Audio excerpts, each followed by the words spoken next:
আমরা গত ক্লাসে করছিলাম working capital management. Working capital management আর হচ্ছে আমাদের ফাইনান্সিয়াল ম্যানেজমেন্ট। তাহলে ফাইনান্সিয়াল ম্যানেজমেন্ট এবং ওয়ার্কিং ক্যাপিটাল ম্যানেজমেন্টের একটি কমন অধ্যায় হচ্ছে আমাদের ওয়ার্কিং ক্যাপিটাল। তাহলে ওয়ার্কিং ক্যাপিটালের আমরা গত ক্লাসে 1 নম্বর ক্লাসটা করছিলাম। 1 নম্বর ক্লাসে আমরা নিয়মগুলো বুঝাইছিলাম, পাশাপাশি আমরা 1 নম্বর ম্যাথটা সলভ করছিলাম। তাহলে ম্যাথ সহ আমাদের সলভিং ক্লাস সহ ইউটিউব চ্যানেলে দেওয়া আছে। সবাই ওইখান থেকে, যারা পূর্বের ক্লাসটা দেখেননি অবশ্যই দেখে নেবেন, কারণ পূর্বের ক্লাসটার ভিতরে সবকিছু বেসিক শেখানো হয়েছে। পরবর্তী ক্লাসে আমরা আর নিয়মগুলো শিখবো না। আজকে আমরা করবো হচ্ছে প্রবলেম 2। প্রবলেম যদি 1 নম্বর ক্লাসটা করে থাকেন, তাহলে দেখবেন অন্যান্য অঙ্কগুলা 80% এমনি ধারণা থাকবে। দেখেন problem 2, from the following prepare statement showing estimate working capital requirement. এখানে আমাদের বলছে প্রজেক্ট অ্যানুয়াল সেল দেওয়া আছে হচ্ছে আমাদের 26,000 unit. Selling price per unit দেওয়া আছে হচ্ছে 60 টাকা। অ্যানালাইসিস অফ সেলিং প্রাইস, এখানে আমাদের বলছে ম্যাটেরিয়াল 40%। তাহলে ম্যাটেরিয়াল আমাদের টাকা বের করতে হবে। কিভাবে বের করতে হবে টাকাটা? আমরা এই 60 টাকার উপরে 40% ধরবো, ধরে আমরা টাকাটা বের করব। তারপরে আমাদের ডিরেক্ট লেবার, ডিরেক্ট লেবারটা আমাদের হচ্ছে কত?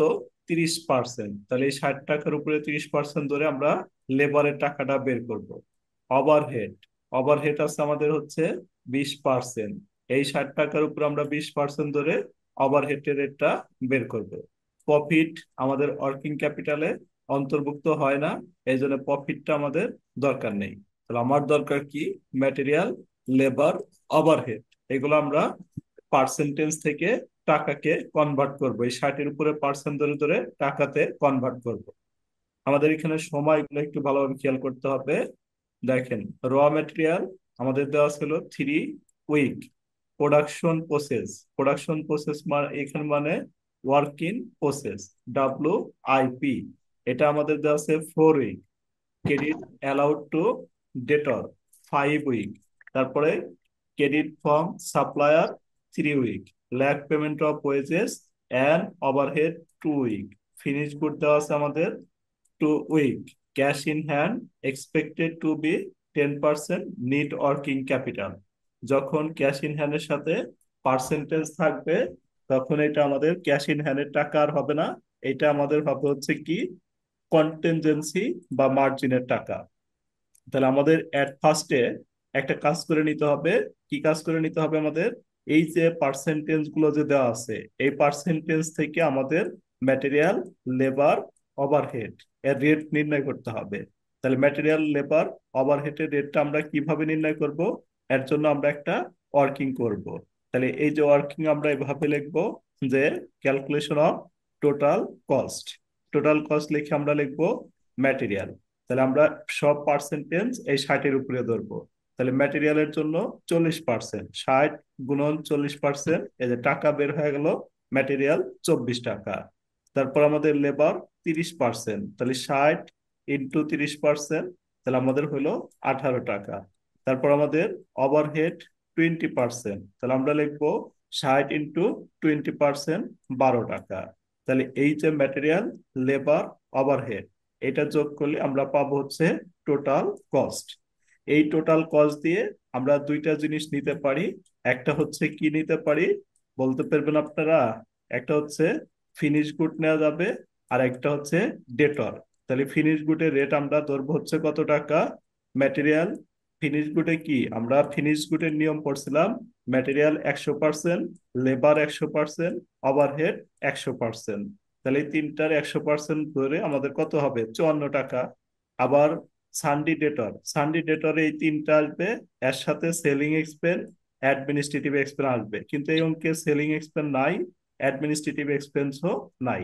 এই জন্য আমাদের কি এই 54 দিয়ে আমরা দুইটা করতে পারবো। এই 54 দ্বারা একবার ফিনিশ গুড করতে পারবো, আর একবার কি করতে পারবো? ডেটর করতে পারবো। তাহলে এই যে এখানে একটা নোট লিখে দিচ্ছি, দেখেন ম্যাটেরিয়াল, লেবার, ওভারহেড ওভারহেড এর পার্সেন্ট দেওয়া থাকলে সেলস এর উপর পার্সেন্ট ধরে রেট নির্ণয় করতে হবে, যেটা আমরা এখানে বের করছি। 1 নম্বর ওয়ার্কিং কি আমরা সবাই ক্লিয়ার? বলেন, 1 নম্বর ওয়ার্কিং কি বুঝতে পারছি না স্যার। আবার বুঝাবো? হ্যালো। না স্যার বুঝছি। আচ্ছা ঠিক স্যার আছে। বুঝতে স্যার পারছি। বুঝতে পারছি। আচ্ছা তাহলে আমরা এবার ছক দিব। ছকের ভিতরে আমরা প্রথমে কি লিখবো? ক্যাশ। তাহলে ক্যাশে তো আমাদের টাকা নাই, এই ক্যাশে হলো পার্সেন্টেজ আছে। ক্যাশে যখনই পার্সেন্টেজ থাকবে তখন আমরা ছকের ভিতরে ক্যাশের মানটা লিখবো হচ্ছে কি 0। ক্যাশের পরে কি লিখবো? ক্যাশের পরে 2 নম্বরে আমরা এগুলো মুখস্থ রাখবো। ক্যাশের পরে হচ্ছে 2 নম্বরে র মেটেরিয়াল। তাহলে এই র মেটেরিয়াল বের করার নিয়ম কি? প্রথমে হচ্ছে আমাদের annual production unit. Annual production unit আমাদের কত বলেন তো? অ্যানুয়াল প্রোডাকশন ইউনিটটা আগে বলবো। অ্যানুয়াল প্রোডাকশন কত? 26,000। তাহলে অ্যানুয়াল প্রোডাকশন ইউনিট বসাবো 26,000। তারপর cost per unit. Cost per unit মানে কি? এই ম্যাটেরিয়ালের রেটটা। তাহলে এই ম্যাটেরিয়ালের রেটটাই যেখানে আমরা নির্ণয় করছি। তাহলে ম্যাটেরিয়ালের রেট হচ্ছে কত? 24। তাহলে কি বসাইলাম? 24। এখানে আমরা বসাইলাম এপিইউ, মানে অ্যানুয়াল প্রোডাকশন ইউনিট। তারপরে এখানে বসাইলাম হচ্ছে সিপিইউ, মানে কস্ট পার ইউনিট। তারপরে হচ্ছে আমাদের সিপি মানে cost per conversion period. Unit. CP, CP মানে কি? Conversion period. তাহলে কনভার্সন পিরিয়ড আমাদের এই যে ম্যাটেরিয়াল, এই ম্যাটেরিয়াল আমাদের কনভার্সন পিরিয়ড দেওয়া আছে 3 উইক। তাহলে এখানে লিখবো 3। লিখে নিচে লিখবো কত? নিচে কত লিখবো? 52। তাহলে আমাদের ম্যাটেরিয়ালের টাকাটা বের হবে। দেখেন এই যে এখানে দেখাচ্ছি আবার। তাহলে আমরা ক্যাশ ইন হ্যান্ড এই যে 0 লিখলাম। তার নিচে 52 কেন লিখলাম? উইক, 1 বছরে কত উইক? 1 বছরে কত সপ্তাহ? এক ও, বছরে হচ্ছে 52 সপ্তাহ। তাহলে আমাদের দেখেন এই যে ম্যাটেরিয়াল, তাহলে ম্যাটেরিয়ালে লিখছিলাম এই যে 26,000 ইউনিট। ম্যাটেরিয়ালের রেট বসাইলাম 24। ম্যাটেরিয়ালের সময় বসাইলাম 3 উইক। উইক থেকে থাকার জন্য আমরা এখানে বসাইলাম হচ্ছে 1 বছরে 52 উইক। তাহলে এই যে ম্যাটেরিয়ালের টাকাটা আমাদের নির্ণয় হয়ে গেল। তাহলে ম্যাটেরিয়াল কি আমরা বুঝতে পারছি? ম্যাটেরিয়াল কি বুঝতে পারছি? তারপর 100% দিলাম কেন? কোথায় 100% দিলাম? কই 100%? ম্যাটেরিয়াল ম্যাটেরিয়ালের পাশে কই? এই যে এটা তো 100% দিই নাই। ইন্টু 100%। ওটা তো পরে রে ভাই, এটা ও না দেখেন। না না স্যার, ওটাতে না। ঠিক আছে। রিকোয়ারের কথা বলছি। জি স্যার। এরপরে আমাদের কি ম্যাটেরিয়ালের পরে কি আসবে? ওয়ার্ক ইন প্রসেস আসবে, অর্থাৎ WIP। এই ওকে। WIP এর মধ্যে হচ্ছে আমার নিয়ম কি? ম্যাটেরিয়াল কত পার্সেন্ট আসবে? 100%। লেবার কত পার্সেন্ট? 50%। 50। ওভারহেড কত পার্সেন্ট আসবে? ওভারহেড 50%। 50%। এই যে ওয়ার্ক ইন প্রসেস, এই ওয়ার্ক ইন প্রসেসের সময়টা কত? এই সময়টা হচ্ছে যে এখানে আমাদের বলে দিছে দেখেন। ম্যাটেরিয়াল প্রসেস কত week? 4 week. Material process 4 week. তাহলে আমরা কি লিখবো? প্রথমে ম্যাটেরিয়াল লিখবো। তাহলে ম্যাটেরিয়াল আগে, ইউনিটটা আগে লিখবো। ম্যাটেরিয়াল হচ্ছে আমাদের কত হবে? 26,000 গুণন ম্যাটেরিয়ালের রেট। 26,000 গুণন ম্যাটেরিয়ালের রেট কত বলেন? 24। 24 টাকা। তারপরে কি বসাবো? সময় বসাবো। সময়টা হচ্ছে কিসের সময় বসাইতে হবে? ওয়ার্ক ইন প্রসেসের মধ্যে যতক্ষণ থাকবো এতক্ষণ ওয়ার্ক ইন প্রসেসের সময়টা বসাইতে হবে। ওয়ার্ক ইন প্রসেসে কত উইক আছে? 4। 4। Work in 4 week. প্রসেসের মধ্যে যে কয়টা বসাবো সব কয়টাই ওয়ার্ক ইন প্রসেসের সময় দেওয়া হবে। এর নিচে হচ্ছে ভাগ হচ্ছে কত? 52। ভাগ 52। 52। আর আমরা পড়ছিলাম ম্যাটেরিয়াল হবে 100%, এই জন্য সাইটে লিখে দিব 100%। ঠিক আছে? বলেন ঠিক জি আছে? স্যার। বলেন। জি স্যার। 100% সূত্রটা এই যে ম্যাটেরিয়াল 100%, লেবার 50%, ওভারহেড 50% এর সূত্র। লেবার, লেবারটা কি করবো আফিয়া বলো তো? লেবার তাহলে আমি লিখবো 26,000। লেবারের রেট কত লিখবো? ছাব্বিশ জি হাজার স্যার। গুণন লেবারের রেট কত? এই লেবারের স্যার কত দেবেন বলছিলেন? কত জানি দেখছিলে এখানে? 18। সেই রে ভাই, দেখে দেখে বলো। এই যে 18। লেবারের রেট 18। 18। তারপর সময় জি স্যার করবে দেখছি। কি? আমরা তো ওয়ার্ক ইন প্রসেসের মধ্যেই আছি, তাহলে ওয়ার্ক ইন প্রসেসের মধ্যে 4। যতক্ষণ থাকবো এতক্ষণ জি ওয়ার্ক স্যার। ইন প্রসেসের সময়টাই হবে গুণন 4। 4। আর ভাগ হচ্ছে কত? ভাগ 52 52। 52 আর এটার কত পার্সেন্ট আসবে? ইন্টু কত? স্যার 50 50%। তারপর আমরা লিখবো 50%। ওভারহেড। তাহলে ওভারহেডটা কাকে ধরা যায়? আতিয়া বলো, ওভারহেডটা কি হবে? ওভারহেড কিভাবে লিখবো? 26,000 গুণন ওভারহেডের রেট। ওভারহেডের রেট কত? 20,000 26,000 গুণন ওভারহেডের রেট কত? এই যে এখানে 12 দেখা আছে 12 12 ওভারহেডের রেট হচ্ছে 12। সময় 4 ভাগ সময়টা হবে 52 কোনো 4। ওয়ার্ক ইন প্রসেসের মধ্যে আছে, এই জন্য ওয়ার্ক ইন প্রসেসের সময় হবে। ভাগ হচ্ছে 52 ইন্টু কত পার্সেন্ট? ইন্টু কত পার্সেন্ট? 50%। স্যার 50 তাহলে ওয়ার্ক ইন প্রসেসের 3টা 50 ওয়ার্ক ইন প্রসেসের 3টা আইটেম কি আমরা বুঝতে পারছি?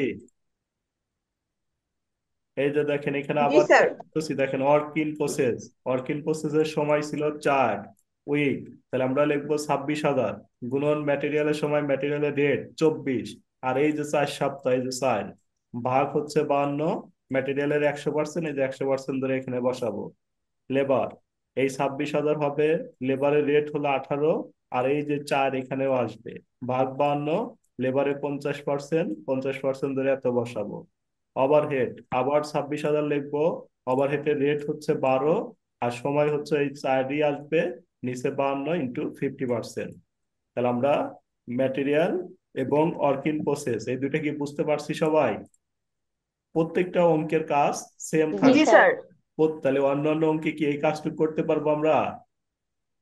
বলেন তো, অন্যান্য অঙ্কে এই কাজটুকু করতে পারবো? জি স্যার স্যার তারপর জি আমাদের আসবে হচ্ছে আমাদের স্টেপ বাই স্টেপ।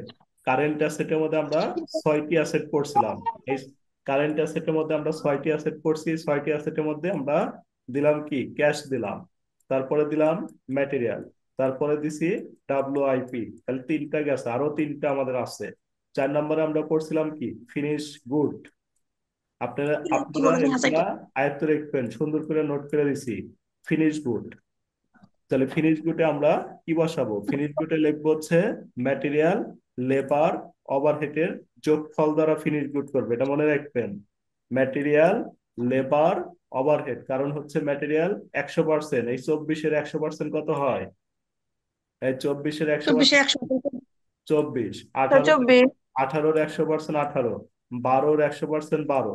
আমরা জানি ফিনিশ গুডের মধ্যে কি আসবে? ফিনিশ গুড আসবে হচ্ছে ম্যাটেরিয়াল 100%, লেবার 100%, ওভারহেড 100%, সবগুলো ওভারহেড 100% না?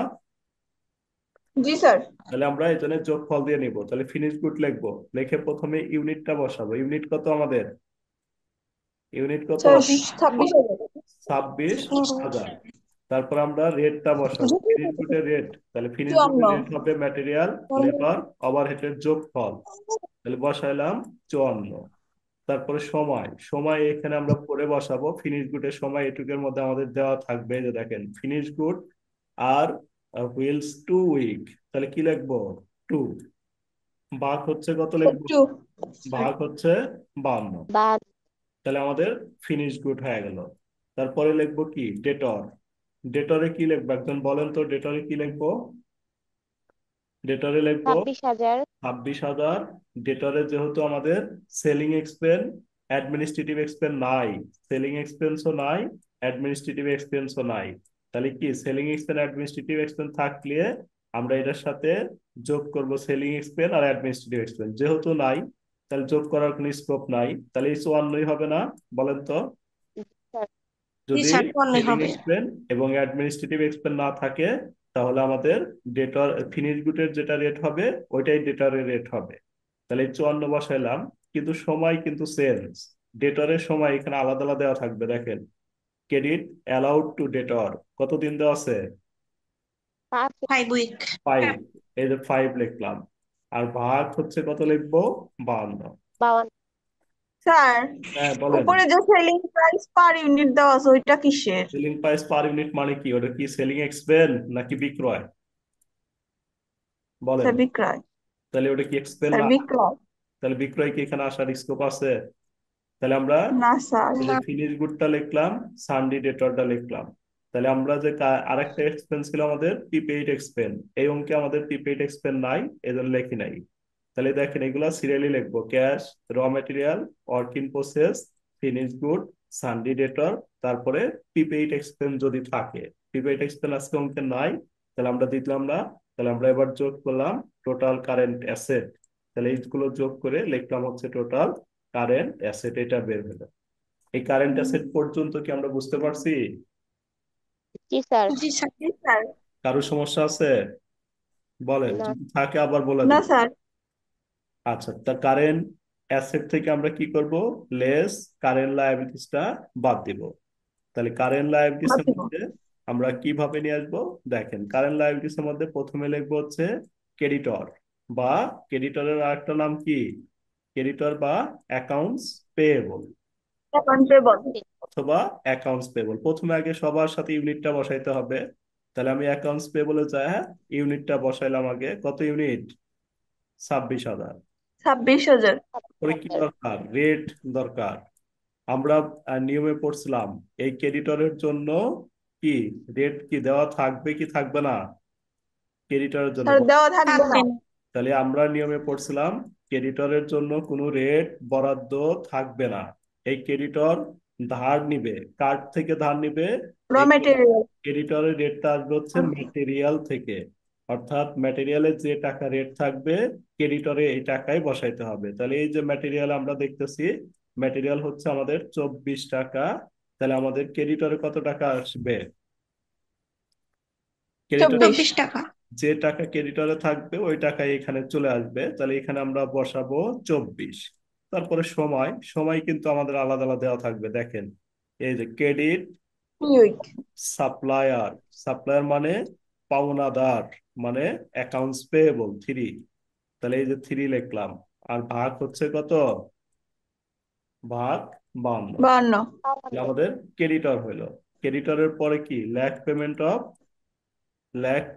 অফ ওয়েজেস কিভাবে করব? Payment of wages. Lack payment of wages কিভাবে করবো বলেন তো? প্রথমে আমরা ইউনিটটা লিখবো, স্যার 26,000 দিব। ইউনিট।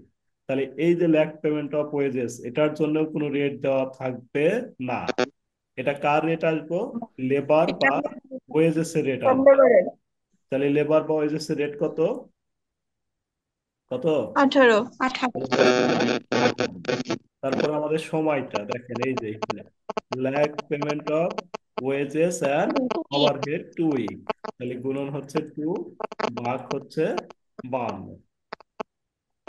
সুমাইয়া, একটু মিউট করে রাখো, তোমার এখানে সাউন্ড পলিউশন হচ্ছে। ল্যাক পেমেন্ট অফ ওয়েজেস এর পরে কি? Lag payment of overhead.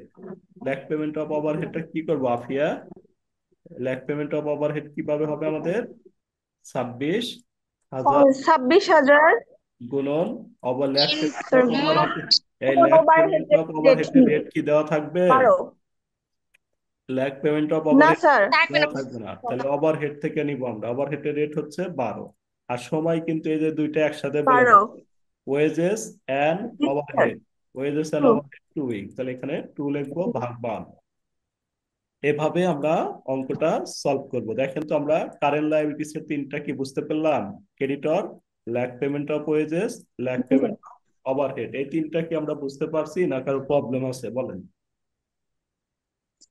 না আমাদের স্যার বুঝছি।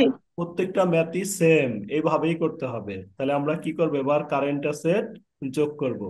কারেন্ট অ্যাসেট যোগ কারেন্ট লায়াবিলিটিস, কারেন্ট লায়াবিলিটিস যোগ করে যেখানে বসাইলাম, কারেন্ট অ্যাসেট থেকে কারেন্ট লায়াবিলিটিস বিয়োগ করলাম, তাহলে আমাদের এটা আসলো। এটার নাম হচ্ছে net working capital. Net working ক্যাপিটালের উপরে আমাদের কি বলছে? প্রশ্নে বলছে, দেখেন এই যে cash in hand 10%, net working capital. Cash in hand 10%। আমাদের এখানে দুই ভাবে বলা থাকতে পারে। এই যে নিট বলা আছে না, বলেন, নিট বলা আছে না, জি স্যার। এটা নাও বলা থাকতে পারে। জি আমার স্যার।